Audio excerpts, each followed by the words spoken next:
আর কিছুক্ষণের মধ্যেই ভারত ছাড়ছেন শেখ হাসিনা। ভারত থেকে এবার কোথায় যাবেন তিনি? কোন গন্তব্যই বা তার নামে লেখা রয়েছে? কোন দেশ তাকে আশ্রয় দেবে? তাকে রাজনৈতিক আশ্রয় দিতে কোন দেশ রাজি হয়ে গেল? এই বিষয় নিয়ে নানান কল্পনা ও ধোঁয়াশার মাঝেই চলে আসলো বড়সড় আপডেট। ভারতের গাজিয়াবাদে হাসিনা কিন্তু তার হেলিকপ্টার নিয়ে অবতরণ করেছিলেন। এরপর তিনি দিল্লির সেফ হাউসে বর্তমানে রয়েছেন। বাংলাদেশ থেকে পালিয়ে আসার পরেই শেখ হাসিনার ভিসা কিন্তু বাতিল করেছে আমেরিকা। তারই পাশাপাশি রাজনৈতিক আশ্রয়ের আবেদন খারিজ করেছে ব্রিটিশ সরকার। আপাতত তিনি ভারতেই রয়েছেন।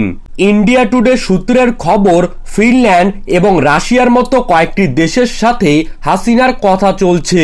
আগামী কিছু সময়ের মধ্যেই তিনি কিন্তু ভারত ছেড়ে ইউরোপের যে কোনো দেশে পাড়ি দিতে পারেন।